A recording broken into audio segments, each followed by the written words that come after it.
Hello hi అండి, welcome back to my channel. Please Shannu vlogs and టిప్స్ని hit the bell icon click చేసుకోండి. So నా notification అనేది మీ దాకా వస్తుంది. సో అప్పుడు నా వీడియోస్ అనేది మీరు డైలీ చూడొచ్చు. సో ఈరోజు వచ్చేసి టేస్టీగా ఉండే తోటకూర పులుసు ఎలా ప్రిపేర్ చేసుకోవాలో మీరు అందరితో షేర్ చేసుకుందాం అనుకుంటున్నానండి. మెయిన్ మా బ్రాహ్మణ్ స్టైల్లో ఎలా చేసుకుంటారో. సో ముందుగా మనం స్టవ్ ఆన్ చేసుకొని బౌల్ పెట్టుకోండి. దానిలో 2 టేబుల్ స్పూన్ ఆయిల్ అనేవి వేసుకొని ఆనియన్స్ అనేది కట్ చేసి పెట్టుకున్నాం కదండి, ఈ షేప్లో అయితే కట్ చేసి వాటిని అయితే ఆయిల్లోకి వేసేసుకొని లైట్ గోల్డెన్ బ్రౌన్ కలర్కి వచ్చేలాగా ఫ్రై చేసుకోండి. ఆనియన్స్ అనేది పచ్చివాసన పోయినప్పుడు టేస్ట్ అనేది చాలా చాలా బాగుంటుంది. ఆరెల్స్ మనం డైరెక్ట్గా ఉల్లిపాయలు అనేది డైరెక్ట్గా తోటకూరలో అయినా వేసుకోవచ్చు. ఇలా కొంచెం ఫ్రై చేసుకుని టేస్ట్ అనేది కొంచెం చాలా అంటే చాలా బాగుంటుంది. ఎవరైనా మన ఛానల్ ఫస్ట్ టైం చూస్తుంటే ప్లీజ్ లైక్ చేయండి, షేర్ చేయండి, కామెంట్ చేయడం మర్చిపోకండి. టేస్ట్ అయితే సూపర్గా ఉంటుందండి. అలానే ఈ తోటకూర అనేది మెయిన్గా మన హెయిర్కి, ఐస్కి చాలా అంటే చాలా పని చేస్తుందండి. పిల్లలకు కూడా చాలా అంటే చాలా బాగుంది. సో వీక్లీ 2-3 టైమ్స్ అయినా పెట్టేటట్టుగా ట్రై చేయండి ఫ్రెండ్స్. ముందుగా మనం తోటకూర ఒక కట్ట తీసుకొని దీన్ని మొత్తం కట్ చేసుకొని క్లీన్ చేసి అయితే పెట్టుకోండి. చిన్న చిన్నగా పెరుగు. సో దీన్ని మనం చూస్తున్నారు కదండి, ఈ విధంగా అయితే క్లీన్ చేసి పెట్టుకున్నాం కదండి. సో ఇప్పుడు మనకి ఆనియన్స్ అనేది ఫ్రై అయిపోయాయి. దీనిలోకి అయితే నేను తోటకూర అయితే యాడ్ చేస్తున్నానండి. నేనైతే ఒక కట్ అయితే తీసుకున్నాము. టేస్ట్ సూపర్గా ఉంటుందండి. తోటకూర తీపి పులుసు అండి దీన్ని అంటారు. సో దీనిలోకి 1 గ్లాస్ వాటర్ అనేది యాడ్ చేసుకోండి. యాడ్ చేసుకొని మొత్తం మిక్స్ చేసేసుకోండి ఫ్రెండ్స్. అలానే దీనిలోకి 1/4 టర్మరిక్ అయితే యాడ్ చేసుకుందామండి. ఇప్పుడు పసుపు, అలానే కారం కోసం ఒక 7-8 పచ్చిమిర్చి అయితే కట్ చేసి పెట్టుకున్నవి ఇవైతే యాడ్ చేసేస్తున్నానండి. తోటకూర పులుసుకి మెయిన్ పచ్చిమిర్చి చాలా అంటే చాలా బాగుంటుందండి. ఈ పచ్చిమిర్చి మెయిన్ హార్ట్కి కూడా చాలా చాలా బాగా పనిచేస్తాయండి. ఎక్కువగా వదిలేస్తారు కానీ మగ్గిపోయాక తింటే చాలా అంటే చాలా బాగుంటుందండి టేస్ట్. అలానే దీనికి నేను ముందుగా ప్రిపేర్ చేసుకున్నానండి. తోటకూర పులుసుకి చింతపండు అయితే నానబెట్టుకొని ఆ పల్ప్ అనేది దీనిలోకి అయితే యాడ్ చేస్తున్నానండి. చూస్తున్నారు కదండి, టేస్ట్ అనేది సూపర్గా ఉంటుందండి. తీయగా, పుల్లగా, కొంచెం వగరగా చాలా అంటే చాలా బాగుంటుందండి టేస్ట్. తోటకూర పులుసు నా స్టైల్లో ఒక్కసారి మీరు ట్రై చేసి తినండి. మళ్ళీ తినాలనుకుంటారు, అస్సలు వదలరండి. ఎప్పుడు తినవాళ్ళు కూడా తప్పకుండా మీరు ట్రై చేస్తారండి. అలానే రుచికి సరిపడినంత సాల్ట్ అయితే యాడ్ చేసుకొని మీడియం ఫ్లేమ్లోనే పెట్టుకొని బాయిల్ అవ్వనిద్దామండి. దీన్ని ఒక 15 మినిట్స్లో అయితే మనకి పులుసు అయితే రెడీ అయిపోతుందండి. టేస్ట్ కూడా చాలా అంటే చాలా కమ్మగా ఉంటుందండి. రుచికి రుచి, అలానే ఆరోగ్యానికి ఆరోగ్యం కూడా అండి ఈ తోటకూర పులుసు అనేది.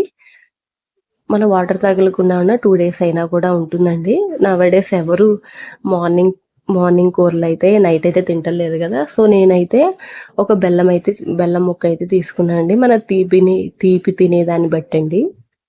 టేస్ట్ అయితే సూపర్గా ఉంటుందండి. ఆరెల్స్ మనం కారంగా తిందామనుకున్న కొంచెమైనా బెల్లం అనేది తీసుకోండి. ఐరన్ కండిషన్ కదండి. అలానే డైజెషన్ కూడా చాలా అంటే చాలా బాగా ఉపయోగపడుతుందండి బెల్లం అనేది. సో మనకి తోటకూర పులుసు అనేది బాయిల్ అవుతుంది కదండి, అడుగంటకుండా 5-10 మినిట్స్కి మొత్తం ఈ విధంగా వీడియోలో చూపిస్తున్నాను కదండి, ఈ విధంగా మిక్స్ చేసుకుంటూ ఉండండి. మనకి పులుసు అనేది తెరుతుంది కదండి. సో ఇలా మిక్స్ చేసుకుంటూ ఉండండి ఫ్రెండ్స్. టేస్ట్ అయితే చాలా అంటే చాలా బాగుంటుంది ఫ్రెండ్స్.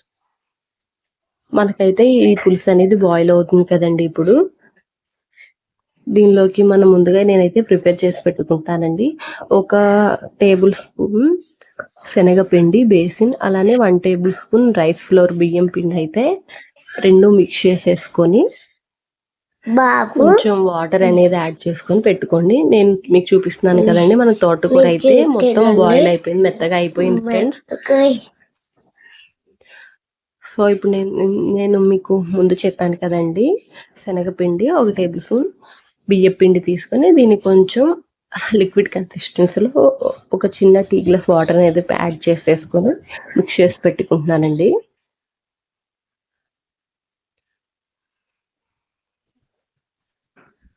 థిక్ కన్సిస్టెన్సీలోకి వస్తుందండి. ఈ పులుసులోకి అయితే మొత్తం ఇది మిక్స్ చేసి పెట్టుకున్నాం కదండి, దీనిలోకి మనం ట్రాన్స్ఫర్ చేసేసుకోవటమేనండి. అప్పుడు మనకి పులుసు అనేది, తోటకూర పులుసు అనేది చిక్కబడుతుంది. అలానే టేస్ట్ కూడా కమ్మగా బాగుంటుందండి. సో ఒక 5 మినిట్స్ మనం అది యాడ్ చేసుకున్నాం. ఒక 5 మినిట్స్ బాయిల్ అయ్యాక పైన పోపు అనేది యాడ్ చేసేసుకోవటమేనండి. టేస్ట్ సూపర్గా ఉంటుందండి. సో దీనిలోకి మళ్ళీ నేను స్టవ్ ఆన్ చేసేసుకొని ఒక ప్యాన్ పెట్టుకొని 3 టేబుల్ స్పూన్ ఆయిల్ అనేది యాడ్ చేశాను ఫ్రెండ్స్. వన్స్ ఆయిల్ అనేది బాయిల్ అయ్యాక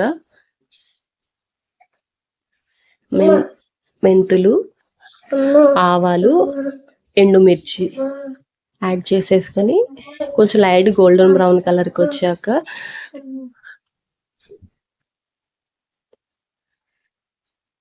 చిన్న ఇంగువ ముక్క అయితే యాడ్ చేస్తున్నానండి. ఫ్లేవర్కి ఇంగువ అనేది చాలా అంటే చాలా బాగుంటుందండి. సో మనకి పోపు అయితే రెడీ అయింది కదా, దీనిలోకి ట్రాన్స్ఫర్ చేసేసుకోవటమేనండి మన పులుసులోకి. బ్రాహ్మణ్ స్టైల్లో తోటకూర పులుసు అనేది చాలా అంటే చాలా బాగుంటుంది ఫ్రెండ్. తప్పకుండా మీరు ట్రై చేయండి. టేస్ట్ ఎలా ఉందో కామెంట్ సెక్షన్లో కామెంట్ చేయటం మర్చిపోకండి. ఒక 5 మినిట్స్ మిక్స్ చేసేసుకొని ఒక 5 మినిట్స్ బాయిల్ అవటమేనండి. టేస్ట్ సూపర్గా ఉంటుంది. థిక్ కన్సిస్టెన్సీలోకి వస్తుందండి శనగపిండి, వరిపిండి వేయటం వల్ల. చూస్తున్నారు కదండి, ఫ్లేవర్ కూడా చాలా అంటే చాలా బాగుంటుందండి. మరిగేటప్పుడు ఆ సువాసన అనేది వస్తుంది. నేను ఫైనల్గా మెంతి కారం అనేది యాడ్ చేస్తున్నానండి.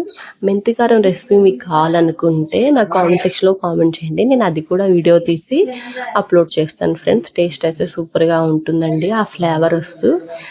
తప్పకుండా మీరు ట్రై చేయండి. ప్లీజ్ మన ఛానల్ని ఎవరైనా ఫస్ట్ టైం చూస్తున్నట్లయితే లైక్ చేయండి, షేర్ చేయండి, పక్కన ఉన్న బెల్ ఐకాన్ని క్లిక్ చేసుకోవటం మర్చిపోవద్దు. Thank you for all.